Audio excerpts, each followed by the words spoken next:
Welcome to Feed Your Lion. I'm Dr. L.I.O.N, and I'm here to aid you in the mastery of total health, spiritual, mental, emotional, physical, and financial. So prepare to have your wellness tank filled up with this podcast. Welcome to another episode of Feed Your Lion podcast. Today's special guest is one of my dear friends, Nicc Gibbs, and she's also a basement trainer over here and addiction specialist and all the things. So we're just going to dive right in. Thanks, Nikki. I know she's freaked out to be here, even though she's done lives and all kinds of stuff. She's still freaked out about a podcast, but I'm glad she came anyways. Well, I mean, anxiety comes pretty natural, so here we are. All right, Nikki. So starting off, just tell everybody like your background, where you're from, like how you meandered over to all this line of work, because you weren't in this till what? Oh, no. Like a year ago? Just about a year ago, yeah. That's kind of a long story, but I'll sort of like short sum it up. Basically, I've spent probably a third of my life in school and had no idea what I was going to become. Just knew that I needed to provide it for my family. And so my direction ended up in science and math, which I love, and felt like, okay, I'm going to use my brain, right?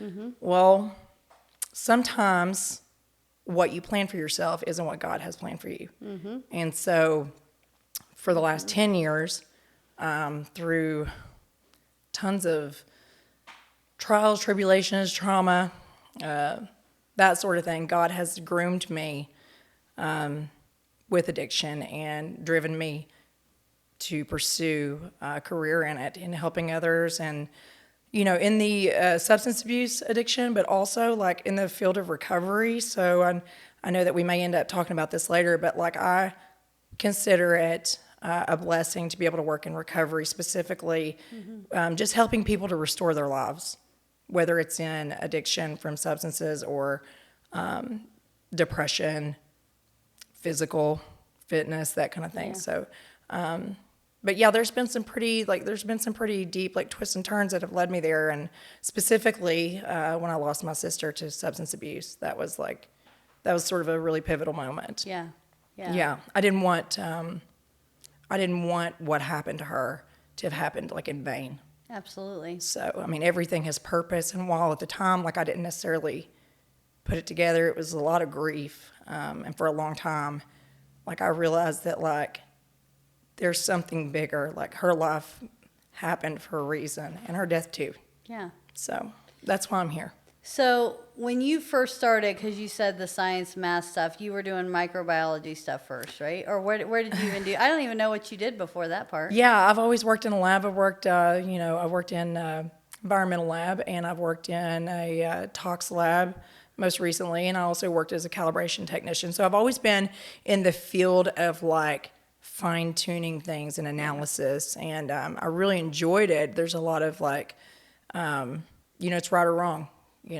And then tweaking things to figure out like, okay, this thing's wrong, so how do we make it right? And I've always had this passion for the body too. So like while I ended up in science-related fields, the last field that I was in toxicology, really is kind of like, I piggybacked the addiction career on that. But the science part has, like, it's weird. It's all, like, woven together. Yeah. It is kind of funny, like, how you can, like, do these different things. They don't seem related, and then somehow, like, they come together. Like, yeah. And that's, like, I tell people all the time, like, think outside the box with stuff. These, like, different experiences you've had. It may not make sense now, but there's something you can bring it together sometimes with, Yeah, for sure. God was definitely through all of it, and like I said, like I started out in a lab and just providing for my family, and I'm just gonna, I'm gonna pay the bills, like work on a retirement, that kind of thing. But honestly, like without the degree, like even though like that wasn't the fit for me ultimately, like without that degree, I wouldn't have been able to go back to get my master's and like pursue the career in counseling. So tell me about the opportunity for doing addiction. Like, how did that come about? It was a decision. Okay. It was a decision I prayed about. Again, like it hinged on my sister's passing, and just struggling. Like, what am I going to do? What am I going to do about this? Is there anything I can do about this? Like, addiction is something that has indirectly affected me pretty much the last 12 years of my life. And weirdly, like kind of directly also. Yeah. Part of me, I think, thought, I was really proud of the fact that like I'd never used anything. Yeah. Right. But also I think I minimized, just coping with like alcohol, for example, like hit and miss, socializing, that kind of thing. Well, then whenever my sister passed, Yeah. it became the only thing that I could lean on for relief. And so it was weird because like while I had not identified as someone who struggled with addiction, and to some degree couldn't understand why anyone would, because as someone who didn't, why would you? Yeah.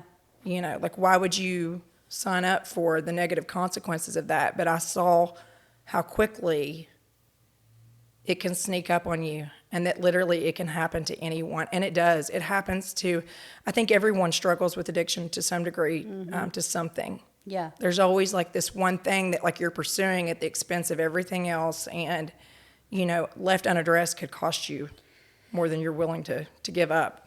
Yeah, and I don't think sometimes people like call their addiction an addiction. Oh, You know right. what I mean? I do. Like, Yeah. like we kind of minimize that to way, because like we've talked to, like, I mean, for me food is like an Oh, yeah. addictive thing, and I like take it to the extreme, like with food, like, Mm-hmm. and I've done that for a long time, and like to me that's an addiction, like, like, and it is an addiction. And same thing, like people like have habits, even like, I don't know, maybe watching too much TV, Mm-hmm. whatever it is. Like maybe they're too obsessed with like a certain person, and it's become more of like an idol to them. I don't know. But Yeah. like there's different levels and things of addiction, and it's all like, I mean, it comes from the same place. I think sometimes we try to fill something into some kind of void we're having. Oh, yeah. And I mean, there know? were other things too that like, I feel like whenever you have that degree of pride about something, that like, that's like the area you really need to be careful about. Yeah. Because like God will humble you real quick.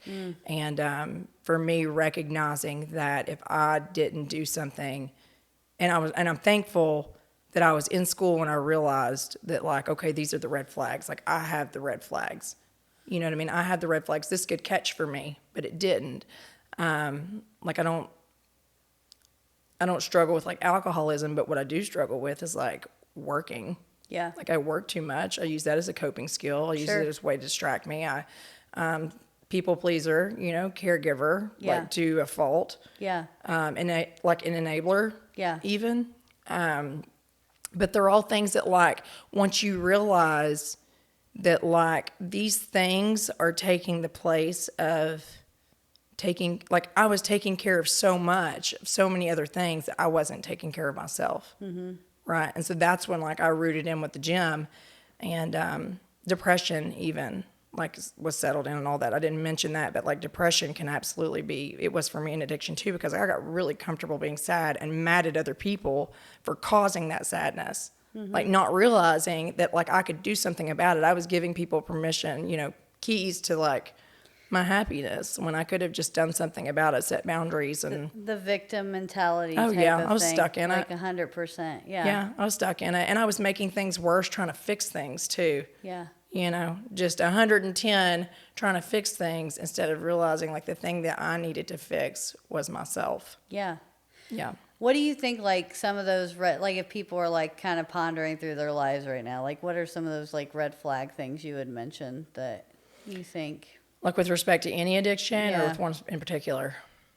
Like if you spend the majority of your day consumed with the thoughts of said thing, mm-hmm. if you are willing to give up things that are meaningful to you in order to pursue said things, mm-hmm. if you disregard negative consequences in order to pursue said things, the amount of time you spend, like you can spend a lot of time with people, but you don't have to spend very much time with someone to figure out the thing that they love. Oh, yeah. You know what I mean? Like, you can sum that up pretty quick. Yeah. But yeah, like, just figuring out, like, is this thing causing me harm? Is it costing me myself? Is it costing me relationships? You know, sometimes, listen, okay, I didn't mention this one, but sometimes the thing you're addicted to is a toxic relationship. And That's a big one, I think. and sometimes you're the toxic end of it too. Right? Like, you can, it's not just the other person sometimes. Like, and sometimes it's a combination of both. Like, that's the whole reason, like, when you're in a relationship, like, you work together to, like, mend things and compromise and make things better together. You grow together. But sometimes, like, the growth doesn't happen until one person takes the reins, you know? But I've definitely, I've been on, I have been the toxic end of some toxic relationships before. And that's not to say that anyone else wasn't. That's just to say that, like, I recognize that I was contributing to the fault of it. You know what I mean? I think self-awareness is huge, you know, and knowing what that is and, like, having that honest, like, conversation with yourself about, okay, like, what kind of a person am I? Yeah. Who am I? I've said this like 100 times, but like, and it's like kind of my quest in life, but like, if you can get to the point, like, and it starts with that self-awareness, but to self-mastery, because we're our like own worst enemy and everything. Yeah. And how we are the level we're bringing is what you're attracting, and it's where you're going to be. I mean, you know, you talk about relationships. We've said that several times on here, but like, you show me your group that you hang out with, I'll show you who you are. And it's just it's a reflection of you. And it is like, but you also attract that. And and it all starts with like yourself. And like, are you trying to constantly strive to get to a better level, to have discipline in your life, to like take over those things that have become addictions or issues? And like, that I think is the hardest thing for anybody, is to like achieve that like true mastery of self. And I think once you get to that point, like, which is a lifelong struggle you know, like, but I think we're focused a lot now, like externally on everything, and like, oh, who's done this, who's what's, you know, and I mean, it's just crazy. And I'm like, no, like, let's like do a little more internal reflection. Yeah. What am I doing? How am I living? Like, what can I bring to the world? Like, because once you start living that in your own life and then your family, like, that stuff spreads out. And like, I think that's like just not. And I feel like too, like, that external recognition that you're talking about, like, if you're good at something, you don't have to tell people you're good at it. No. People know. Yeah. People know what you're about. They know, you know, they know that if you're like a genuine person or a sincere person, or if you have like any level of authenticity about you, like, you either come off like you're sincere or you don't. Yeah.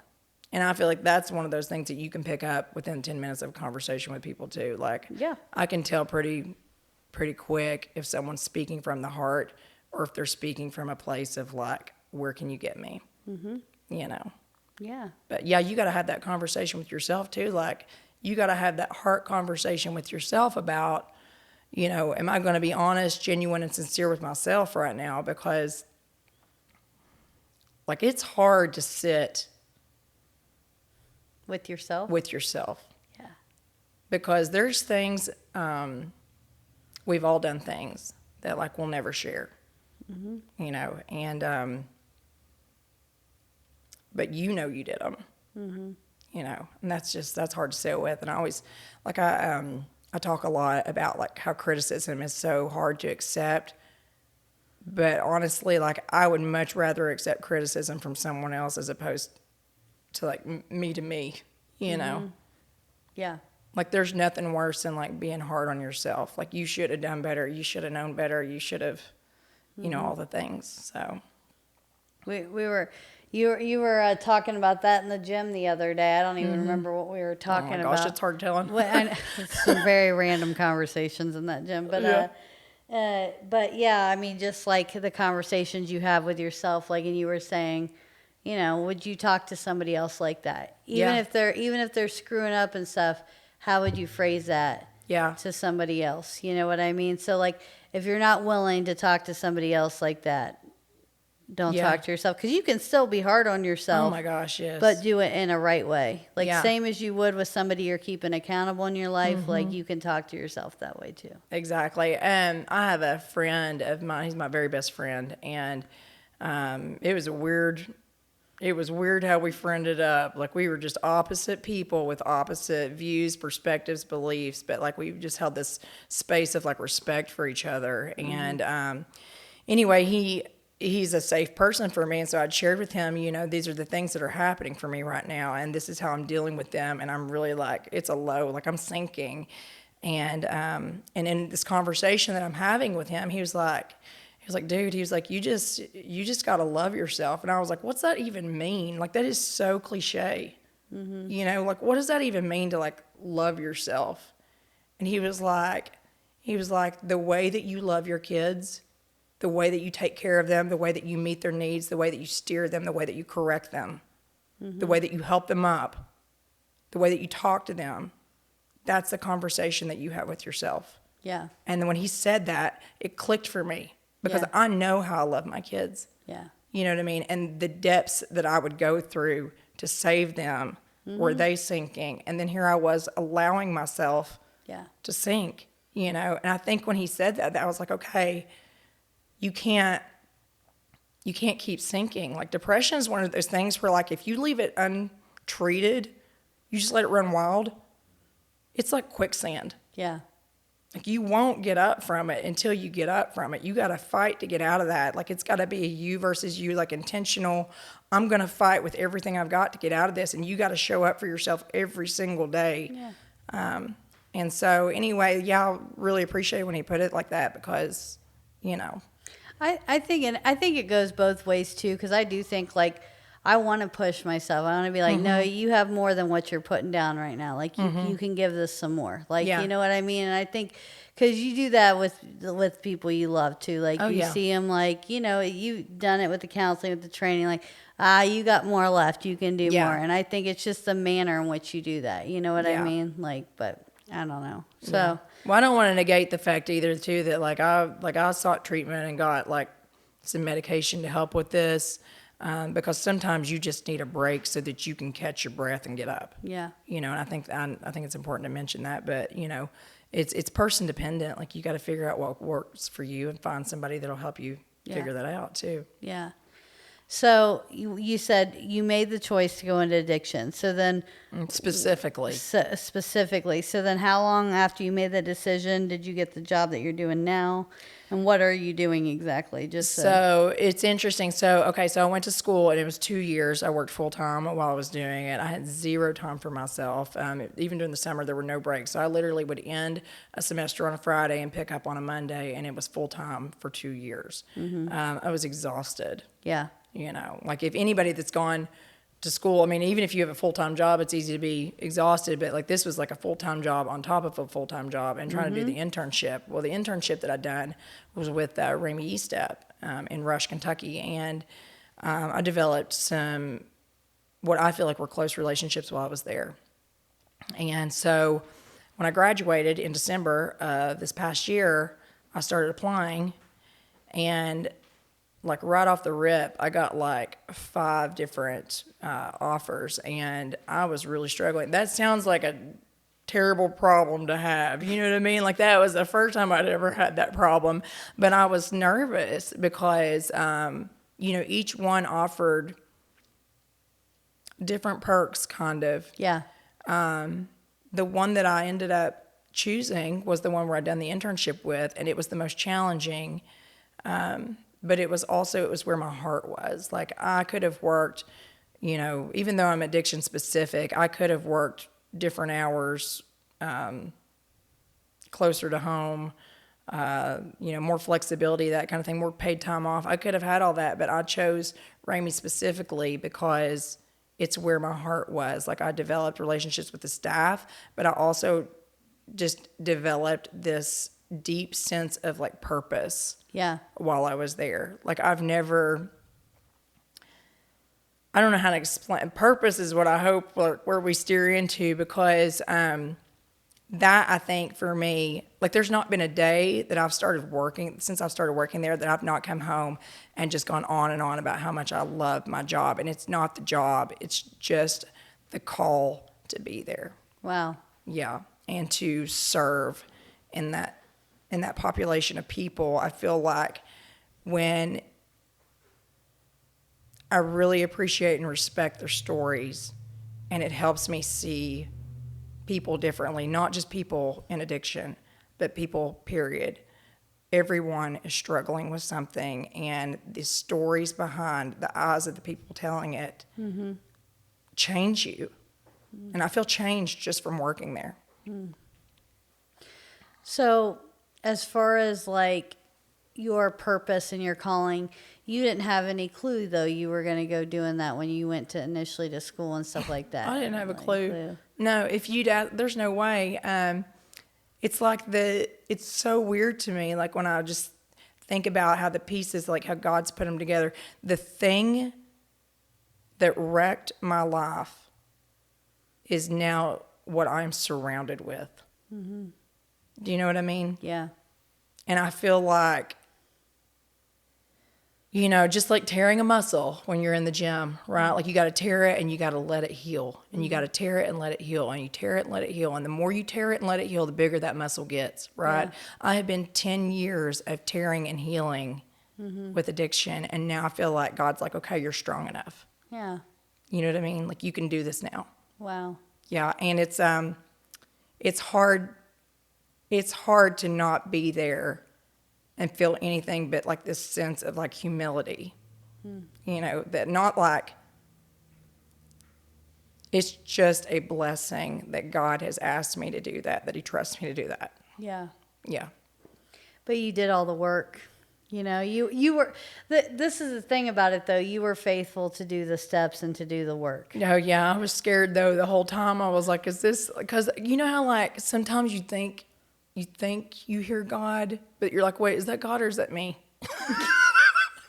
Because I know like when I pray sometimes, I'm like, wait a second, I don't know, I don't think I gave God like an inch of space to like talk to me. I think it was mostly like me just talking to him, right? But I think like, it's just that thing where like, okay, I'm going to go this way. And God's like, nope, roadblock. And you're like, okay, I'll go this way. And he's like, nope, roadblock. And it's just been that way for 10 years. So yeah, I mean, I did the work. But I think God knew that I'd do the work too. Yeah. I think this is just but I think God talks to people based on how they are. Like, Yeah. for me and you, That's so because we're both like kind of Yeah. similar and stuff. I Yeah. feel like sometimes we're both like so bullheaded that like it's just like just follow the open path. just imagine. I'm so like you know what I mean when you're Yeah. just annoyed, like you're just like please just go like. I just, feel like he's like, okay, I'm the shepherd. What is that sheep doing now? Like, why can't it just stay in line? Like, what is she? And I'm just like distracted, There's over here. Like, ADD sheep. Yeah, ADD sheep herding. Yeah. That's it. Yeah, but I'm so thankful because I mean I was really far out there, and I don't think it's a lie at all to that God will leave the 99 to pursue the one, and I feel like He pursued me, and Yeah. like what an awesome way to feel loved. I hope that that we get that opportunity to like treat people like that. Like you're the one that like you're worth it too. Yeah. You know what I mean? Everyone is the one. So Yeah. What do you think like you've taken like from addiction that you apply to like people in your life, like working in addiction, like because you said like you've seen changes with how you approach like anybody else, like you just develop like an empathy and a compassion for people, period, and their space. In particular, I think that understanding that people learn on their own timeline. Yeah. And you can't Rush that process. You can't, and it's scary because like as a family member of, people that struggle with addiction, as a friend to people who struggle with addiction, you just want to shake it out of them. But I think about how long it took God to shake it out of me. I like to think of, whenever I think about that, I like to think about how, like, the Israelites wandered for 40 years. before they figured it out, you know? Well, and they didn't figure it out. They after didn't that figure it out, anyway, but so- like for 40 years, you know, and then Jonah was in the belly of the whale for 3 days, you know? So like they've got different timelines, you know what I mean? Like, but both of them, while they were struggling, they were still kept safe. And I feel like my belly of the whale moment was this 10 years that while it was hard, the conditions were harsh inside there, right? Like, you know, Yeah. Jonah wasn't cool with like stomach acid. Yeah. You know what I mean? Like he wasn't. That would have been awful. But like the conditions are harsh, but you're still protected. You know, you're still safe, and God's still keeping you close to Him until you are ready to learn on your own. And I just, whenever I think about that, I just think about, okay, when you know better, you do better, right? Because you're going to be, like, if you're doing something that's out of alignment with His will, like, you're going to be sorry. You can just be sorry now and change it, or you can be sorry later. Yeah. You know, why not go ahead and be sorry up front, fix it, and enjoy all the peace that comes with it? Yeah. Yeah. You know? That, I don't know why it made me think about it. I was just reading this book this week, but it was talking about how, you know, people look around and be like, oh, they don't have it that hard, or they don't have it that hard, whatever. Oh. But it's like everybody's like cross to bear is unique, and That's exactly right. It's made for like you specifically, and Yes. like what you're capable of, what Yes. you're, and if you are like, you know, it's the same in Spider-Man. With great power comes great responsibility. Yes. If you are capable or blessed, more is expected from you. Exactly. Your load will be heavier. Like that is just like, Yeah. because there is a balance to those things. Yeah, and I think, like, when you said, like, everyone has a cross to bear and it's different, I think that that's so important to remember, too. Like, yeah, it's going to, whatever your timeline looks like, but timelines are different for different people because they have different experiences, they have different relationships, and also they have different crosses. Yeah. You know, and so who am I Yeah. to come off on anyone for coming out of character? I come out of character. Yeah. You know what I mean? Like, it makes me sick when I do. Yeah. You know, like I've had way more moments of embarrassment than I'm proud, you know, to recognize. But we all have them. Yeah. And just because your thing might look different from mine, Yeah. like, that's a dangerous ledge to walk. And you don't know what people's private No. lives versus their public lives look like anyways. Like No. you Oh don't gosh, know. I'd be a wreck if people like had a window into my life. You know what I Yeah. mean? It could see all the places Yeah. that I don't even want to look. 100%. Yeah. So when you went into the addiction space, was there anything that like surprised you or was different than what you expected from like, because I think it's different going from like a book style learning to like actually practicing, right? Like it's completely yeah. different. So I guess I'm kind of curious as to like, did anything like kind of like, oh, that was not what I thought it would be, kind of thing? Well, I think you may find this hard to believe, No. but I have. I can tell by the face that you just made. It's like anxiety is sort of this thing that I like pack around, and so Whatever. it's easy. You are a confident bitch. What are you talking about? I'm saying like it cost me a lot of myself in order to push myself to do the things that I want to get done. You know what I mean? Like I'm a nervous wreck, but I'll do it. Right? Most of the things like. I've done some stupid stuff in my life, completely unprepared. But if I'd prepared for it, I'd just been sick the whole time I was trying to do Nikki, it. I got to tell you guys this since she's talking about this. Okay. Nikki, what's that thing I'm called? nervous, whatever.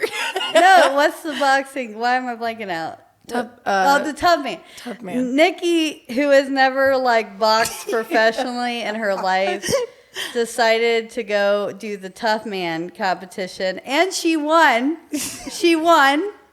So when she says this nonsense about not being prepared, I can make a list. She is like a hardcore chick. So just ignore what she's saying right now. I can make a list though. Okay. Like I don't even know what we were talking about now. I'm on the list. And sheep's over there. You're going to go get her. You were asking me like. You're asking me about was there anything that I learned that I didn't expect? Yeah. So yeah, like I kind of like jumped in the deep end. Like I chose the job that was challenging. Yeah. Right, because I just felt called there. Mm-hmm. And I'm glad that I did it. I'm glad that I didn't do the easy thing. It's forced me to mature as a counselor. I think rather quickly. The other jobs that were easy would have been really I don't want to say easy, but like they would have been less, they would have They wouldn't have contributed pushed less you. to my growth. Yeah, They wouldn't have would pushed me. you to grow. Yeah. Yeah.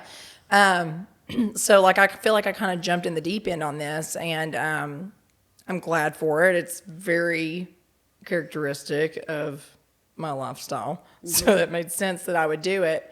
But whenever I got in there, I'm just a nervous wreck about everything. Like if I mess this up or if I mess that up, because at this point, like, this isn't like a test result that I can rerun in a Right. lab. You're dealing with this people. is someone's Yeah. life. Yeah.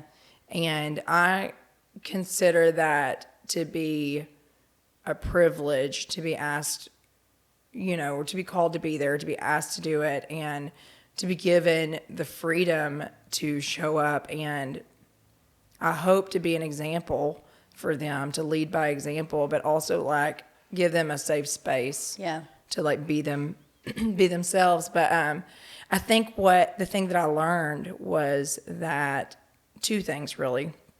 One is that it's not a one-way teaching in there, right? Because I'll get up and I'll deliver the content and we'll discuss. Yeah. But often I feel like I've left that day with more than I've given. Sure.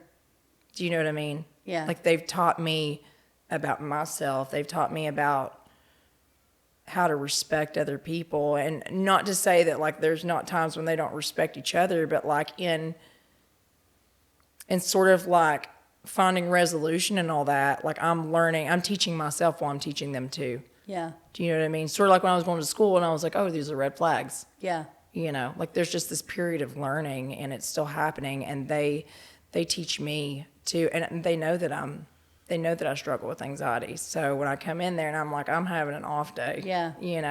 Then they're just very loving, and they love on me as much, I feel like, as I want to love on them. Yeah.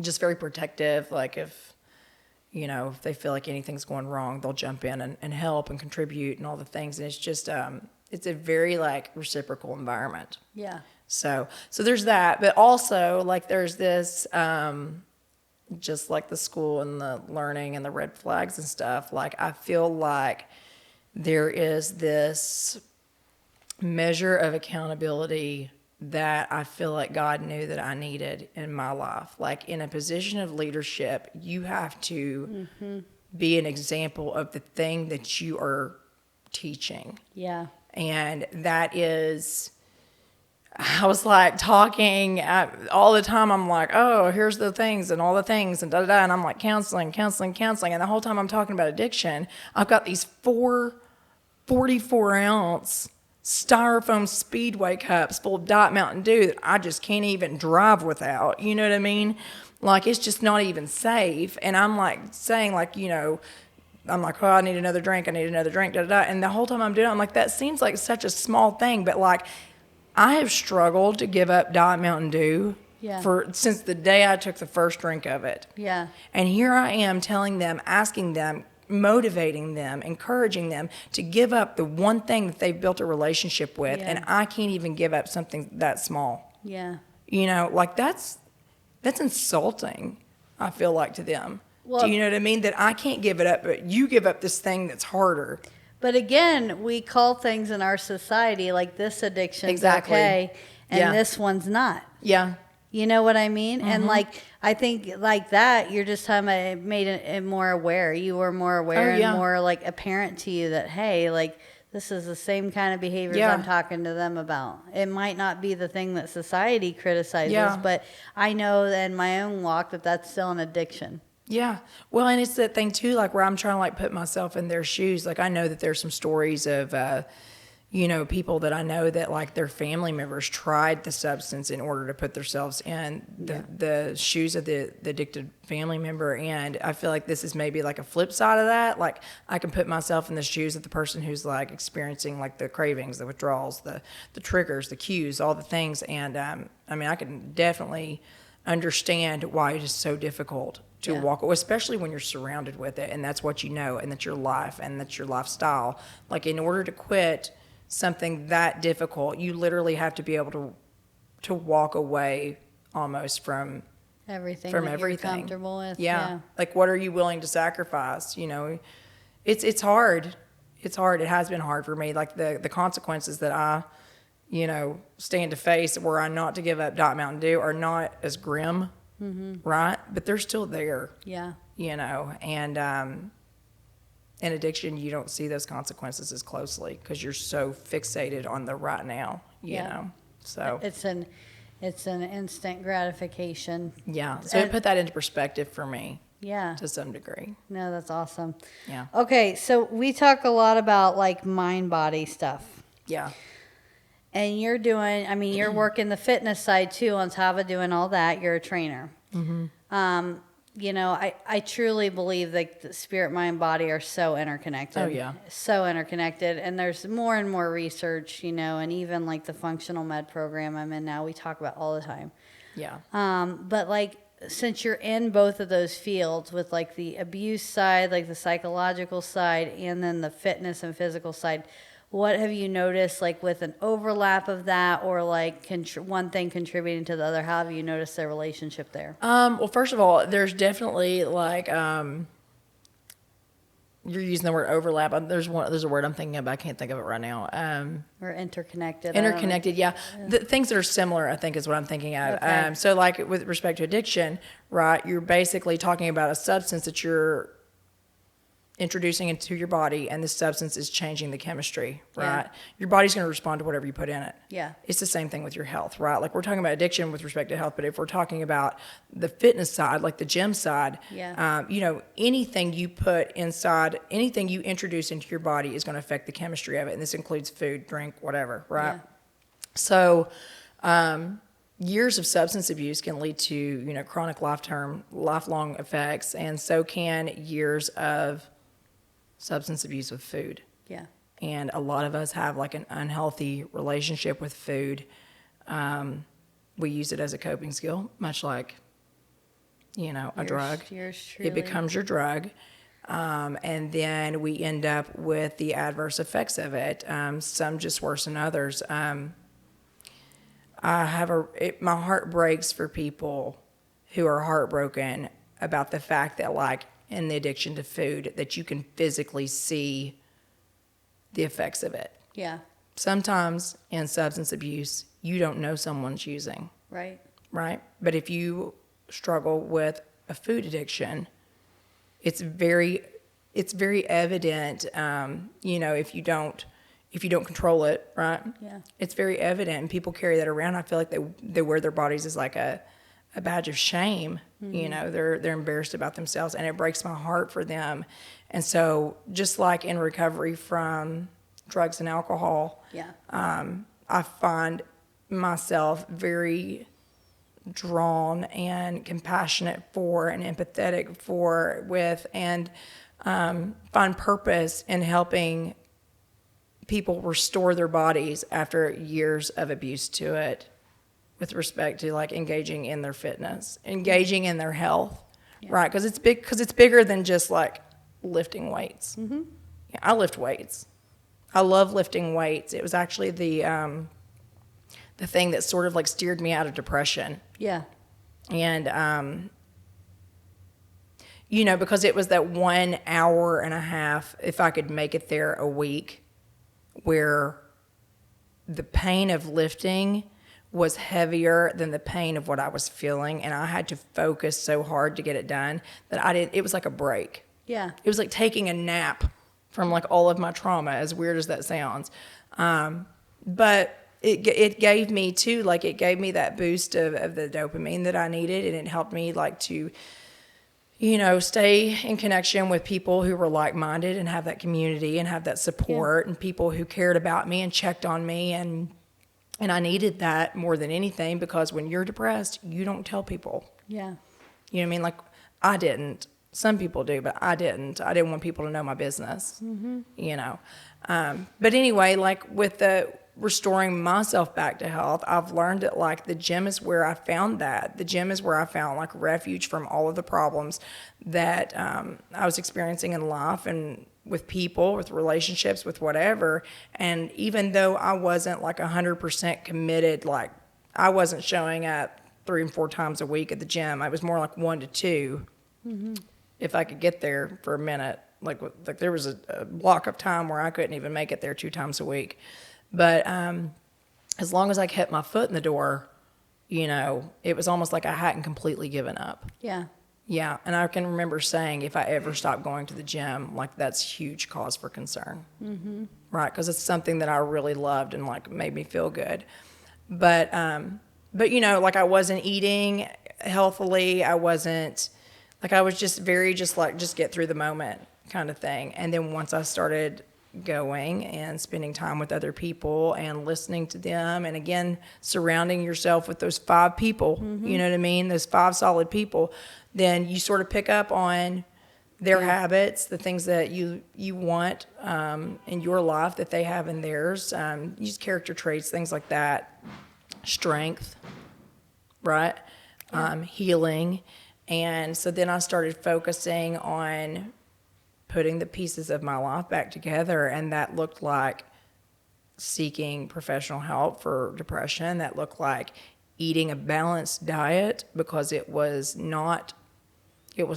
just whenever I wanted to, whatever I wanted to, and then run it off, which is not health, by the way. Like a lot of people think that your weight, like your number on the scale is an indicator of your health. It's one of them. It's one of many. It's one of many. And I tell everybody this too, like visceral fat, right? That's fat around your organs. Right. You can't see it. Right. A lot of skinny people have a lot of visceral fat around those organs. A lot of like beautiful, pristine on the outside bodybuilders have terrible heart health. Like it's not one extreme or the other. Yes, what you're looking like physically is an indication, but it doesn't tell the whole story. There's a lot there. Right. Yeah. So once I like kind of got engaged in my own health and the pursuit of it, then I started focusing on, you know, eating for nutrition versus eating to maintain a particular physique. Like there was I can remember there was a point where I lost down to 135 pounds one time, and that is like, I didn't realize until I'd seen a picture of myself. I can remember saying, I look like Skeletor, throw that away. Like, delete that.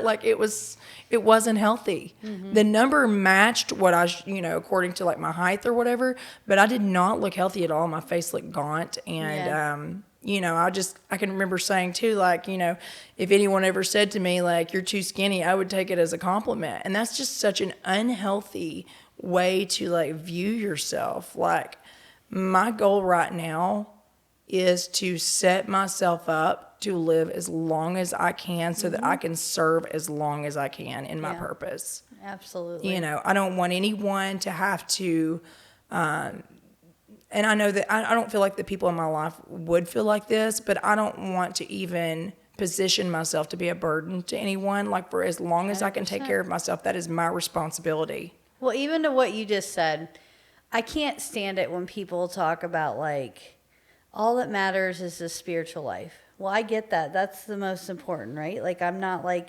trying to take away. But when you say that at the detriment of taking care of yourself, you were given one body with a purpose, which you just said. If you are not healthy, if you're not taking care of that, you can't effectively serve. You can't effectively live out your purpose. I don't care what you say. If you feel like crap, you're not giving your best. And that's that whole woven together thing, it's all too. tied together. Yeah. And like, so it's bullcrap when people say that. That's not like, you were given this to take care of so that you could effectively serve, knowing that anything can be taken away from you at any minute. But like, it's your responsibility to take care of it. Yeah. Like, and it just is. And like, you know, there are things that are unforeseen that like may present themselves later on in life for me. Like, I mean, it doesn't matter how well you take care of yourself. Like, I'm still a candidate for cancer. You know what I mean? Like, but in the event that it does present itself, like, I want to be on my A game so that my body's got a fighting chance at it. Yeah, 100%. You know what I mean? Like, you don't know, but it's like that whole like preparation thing. 100%. Yeah. All right, so another question I have. What do you think are, like, people who aren't in the fields that you are, who haven't had the experiences, what do you think some misconceptions are of, like, the field of addiction, the field of fitness? Like, what do you think some of those things are that you wish people knew a little bit more about before they made judgments? I think in the field of addiction, like one of the biggest stigmas is, oh, I'd never do that. Yeah. That'll never be me. I'd never do that. Yeah. And I would be really careful about saying that. Yeah. Because that was me. That was me 110. And while, like I said, like while it's never been me, God showed me real quick and had me on my knees when he said, this could be you. Yeah.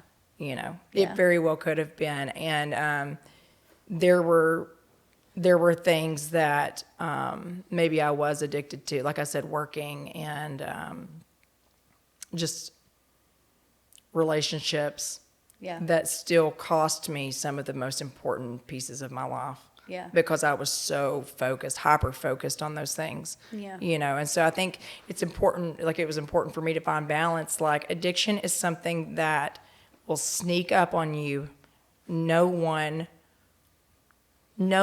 plans to be addicted to drugs or alcohol. You know, it's just it's a quick thing that just happens and it just hooks, right? Yeah. Like you don't know if it's going to be you or not. So, but anyway, just to the whole like, it can be you. Mm-hmm.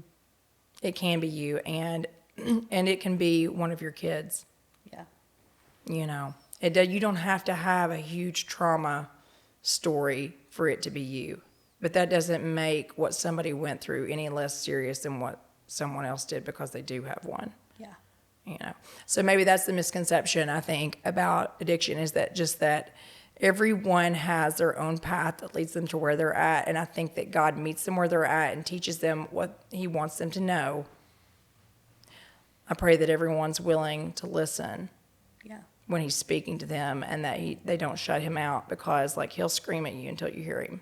Mm-hmm. You know, that's scary too. Yeah. With respect to like health and fitness, one of the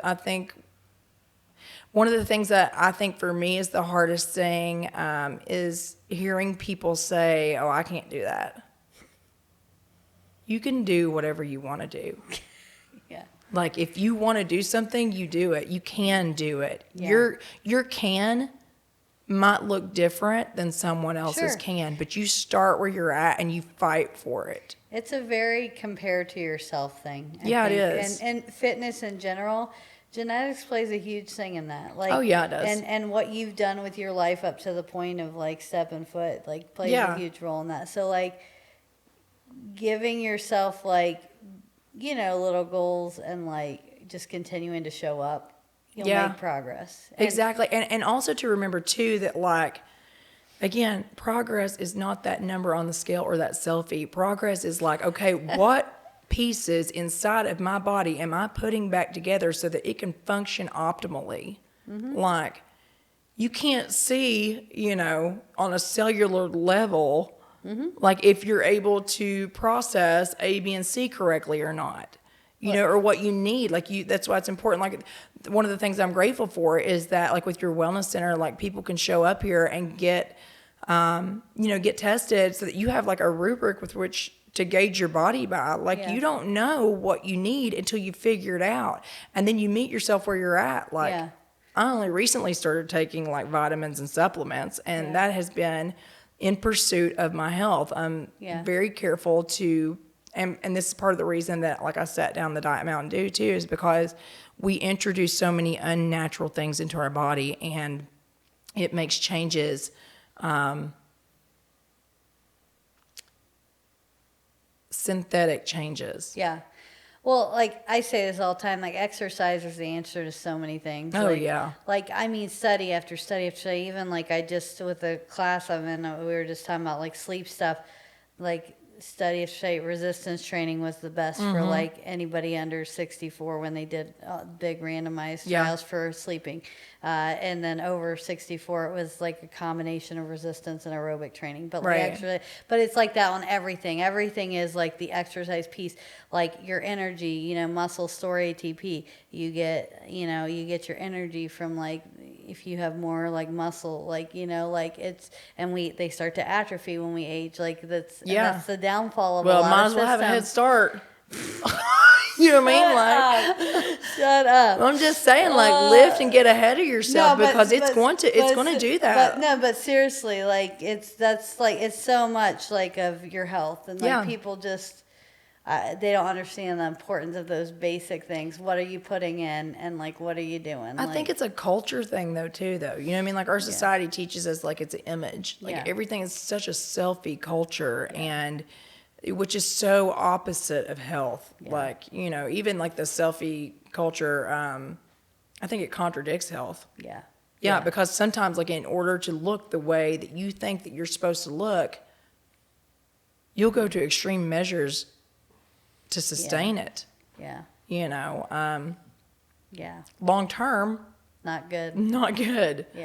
Like you look good right now. Yeah. But then what happens like later on in life when So just looking forward, speaking of future things, like looking forward, what do you see like in following your like purpose? Like what do you see for yourself? Like what do you think you'll end up like continuing to do? And honestly, like I've prayed about this and I feel like I am on a mission right now to empower people to take charge of their lives. In whatever fashion that looks like. I hope to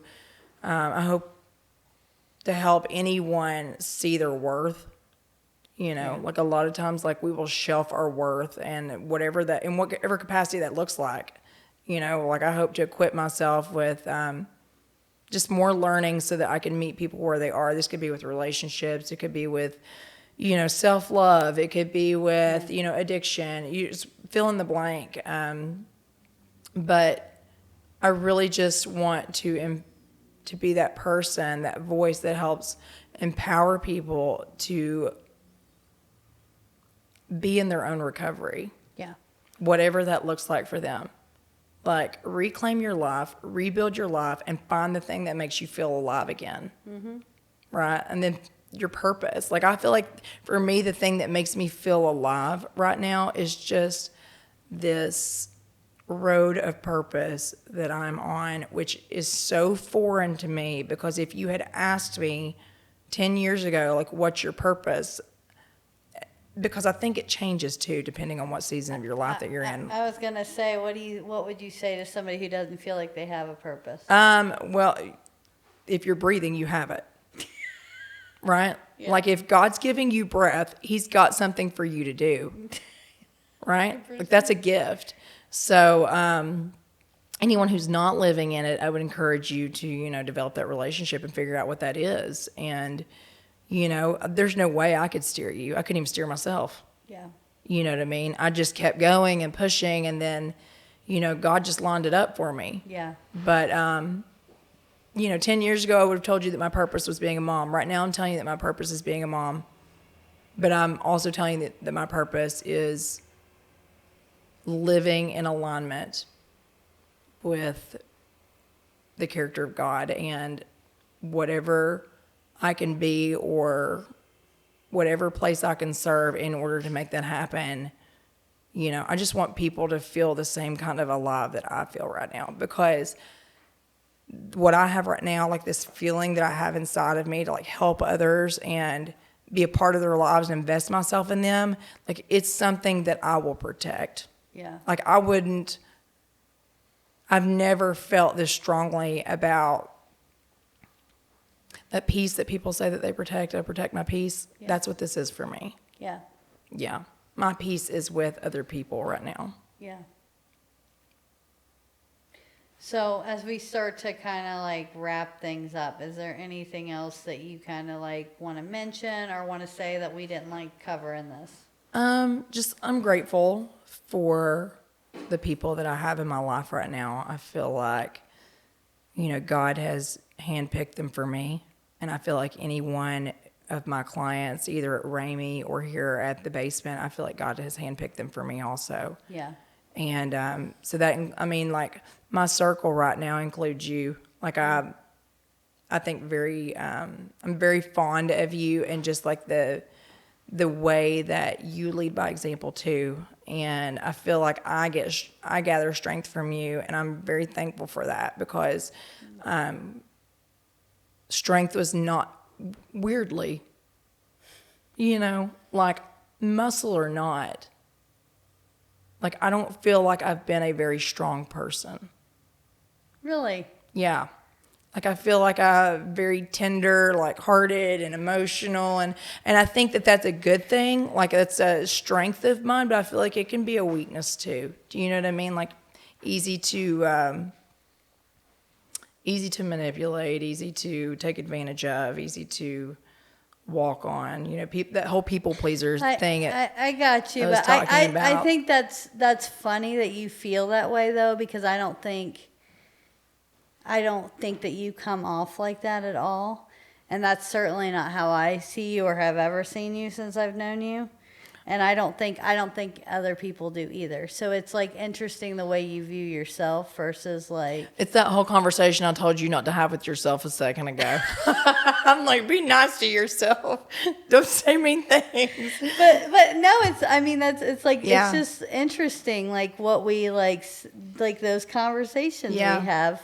Well, it might be the reason I push myself, to Yeah. prove that I'm not. But like, I do think that I'm grateful for it. I feel like I gather a lot of it from other people though, sometimes too, yourself included. So. Well, no, I feel the same. Like you're one of my best buds, and honestly, like I love our conversations. I think Yeah. you're one of the most genuine, awesome people I have in my you. life. Same. Like legitimate. Same. So I love your face. I really I love do. your face. Well, as always, we're gonna end with our quote, and this is Nikki's favorite quote. It's from the end of the Giving Tree, and the tree was happy. We'll see y'all the next time.